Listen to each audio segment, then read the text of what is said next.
What's up, world, and welcome back to the Real News Network. I'm Jared Ball here in Baltimore.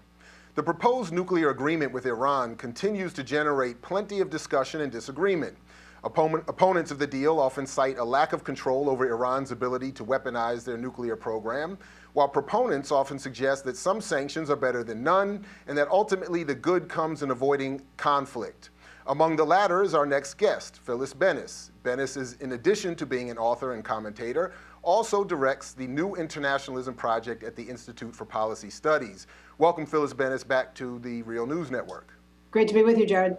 So you've said that this deal is what you called a huge victory of diplomacy over war.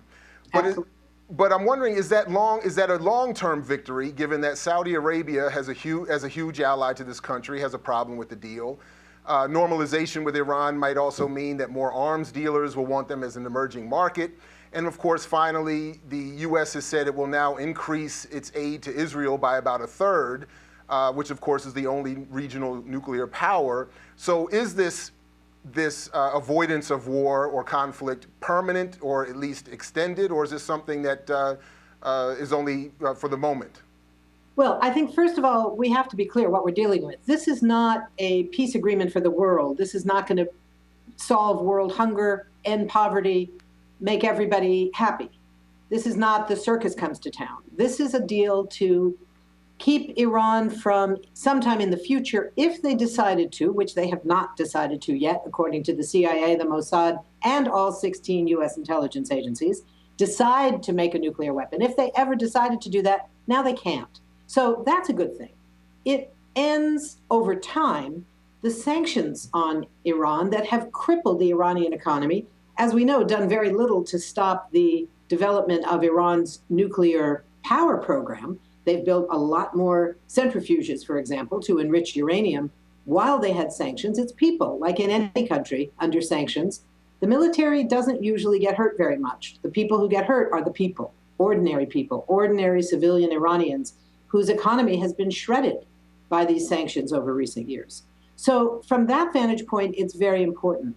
The war that I think is stopping is the possibility, the very real possibility, unfortunately, of a U.S. war against Iran. That is not something that was off the table, that was impossible. And I think we have to look back and say that part of this victory belongs to the global anti-war movement around the war in Iraq. Because frankly, if we had not had that huge global movement that culminated in February of 2003, with a day the world said no to war on February 15th, with somewhere around 14 million people flooding capitals throughout the world to say no to Bush's war, we weren't able to stop that war. But we were able to raise the political price of going to war. And so as a result, I think part of the reason that George Bush did not ultimately go to war against Iran in 2007, as he was threatening to do, part of the reason we're not at war with Iran today is because of that mobilization, that set of global mobilizations that made it far more expensive to go to war than many in Washington would have us believe. So I think, yes, this is both an immediate and a longer-term victory. Now, does it solve the problem of the Saudi-Iranian competition for regional power? No. Does it deal with Israel's existing nuclear weapons arsenal? Unfortunately, no. Israel still has the only nuclear weapons arsenal in the region, somewhere between 100 and 400 high-density nuclear bombs in their Dimona nuclear plant in the desert. None of those weapons are under international inspection. We don't know if they're corroding, if they're leaking dangerous toxic material into the sands, into the water supply. None of that is known. Israel doesn't acknowledge it has that widely known arsenal. It relies on something they call strategic ambiguity, meaning they will not confirm or deny that they have what the whole world knows they have, a nuclear weapons arsenal. Unfortunately, the U.S. has accepted that notion, so the U.S. also, at the official level, will almost never talk about Israel's nukes and acknowledge that they are destabilizing the region. What Israel is really worried about here in terms of Iran's nuclear power capacity, its ability to enrich uranium, is that maybe someday Israel would lose its nuclear monopoly. That's the threat. It's not that it's an existential threat to Israelis. It's that it would lose Israel's current ability to claim to claim the deterrent that comes with being the only nuclear weapons power in the Middle East. So Phyllis Bennis, with that all being said, what do you think is the likelihood that this agreement will be ratified by Congress? Well, first of all, we have to be very clear. It's an agreement, as you said. Right, it's right. not a treaty. Right. So it doesn't have to be ratified. The Right. Senate Thank you for that doesn't have to clarification. ratify agreements.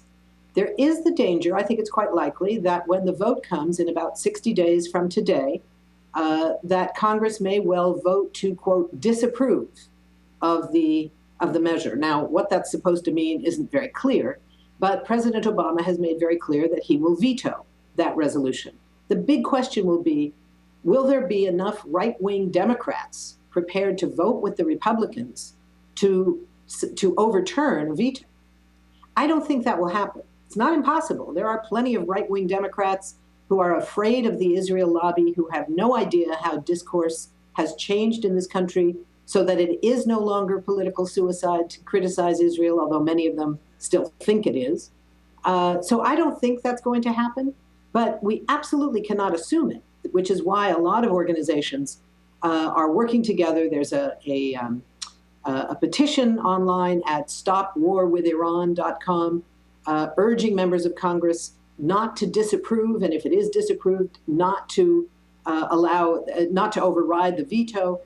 There's groups working to get other organizations and other individuals to write letters to the editor about this, to really flood social media.